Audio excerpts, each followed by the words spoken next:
my opponents may say that robots can be hacked and glitched and can fire on our own soldiers, and that we'll spend more time breaking firewalls than on missions.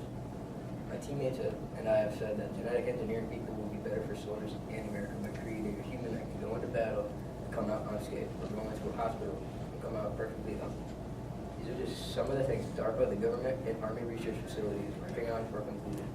Also, advanced technology such as a telepathic communication helmet or superseding drone contacts that can hack into your and robotic exoskeletal suits that could help the Army, but also the workforce, helping carry out and build new achievements for America. DARPA also successfully tested genetic modifying to make people stronger, faster, and smarter. Also to survive days off their own body fat from nutrition, not including a special pill that keeps soldiers and pilots buzzing for 48 hours, not tired at all. We should change soldiers to be genetically and technologically improved for the safety of the U.S. The genetic enhancements in the healing processes of the body could help the U.S. by repairing lost limbs or wounds in or out of the body that couldn't usually be fixed. This and more tests have been successful in subjects such as a man in Arizona who has been successfully and genetically modified to last a week on his own body fat. Also, a soldier has been genetically modified to be much stronger and faster. Also, to scale buildings with sticky hairs on his hands and feet because he's been cross-gened with a lizard. He scaled a 25-foot wall with only his hands and feet, carrying a 300-pound backpack, and reached to the top.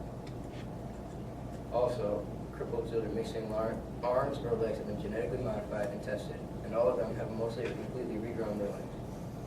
If America were to do this instead of using drugs and robots, the soldiers of America could carry out more responsibility and provide more safety. Having quicker healing and regrowing lost limbs could not only help soldiers but victims of seriously wounded citizens to be fully healed in no time and live normal lives, as the ones recently stated. The reasoning behind all this is that these advancements could help the U.S. achieve greatness and develop new ways to live. Having genetic and technologically advanced soldiers would be the future for America and help the public's needs, and having exceeding amounts of protection, being one step closer to the perfect human. Thank you. My opponent may say that using improved technology and advanced genetics may help win wars faster. But I disagree because civilians of foreign countries are a key instrument in successful warfare.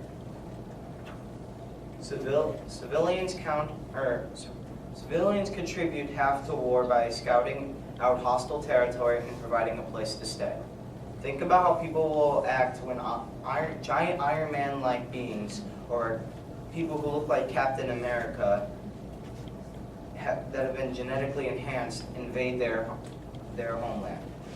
In the movie Avatar, humans invade a species' homeland and they were greeted as a hostile enemy. Even though this is a sci-fi movie, it holds some truth because throughout history humans have proven to be afraid of what they do not know. Therefore, bombarding foreigners with scary machines will only make the war worse and longer. Thank you. My opponents may say that we can have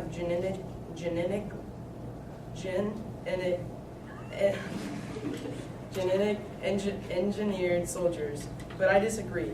So can everyone else. Because of this, it wouldn't help anybody. Therefore, we should not use genetics. The new technology being thrown on our soldiers is basically hacking them to make them better. The new ideas are putting emotionless, killing machines on our soldiers that we use in daily combat. My teammates and I would also like to point out how robots are not perfect.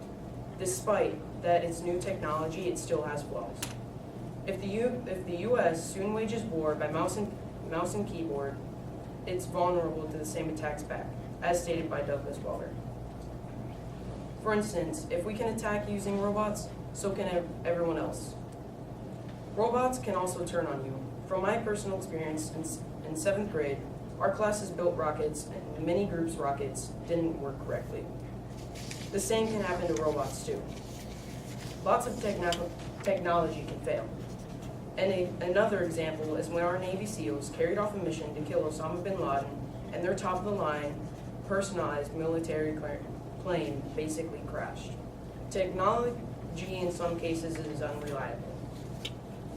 Another example is when my mom's plane, on the way to Florida, stopped at a small airport due to emergency warnings. These pieces of evidence show how technology is unreliable and military forces should not use it. Many characteristics of robotic and cyber war are concerned. If our country could create high-end soldiers, we could adapt to new war tactics. Despite the well-known technology, we can wage war better through soldiers than in robots, and robots can become a thing of the past.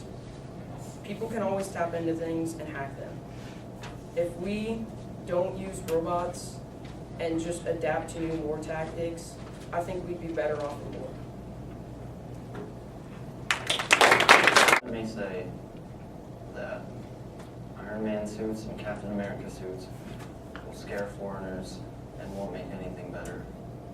But I disagree, because what we have now is also scaring them. Assault rifles aren't any more welcoming than any Iron Man suit.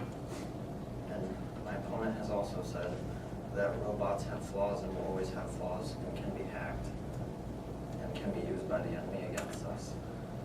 But robots are being developed right now by DARPA, and they will be advanced for war, and they will be dependent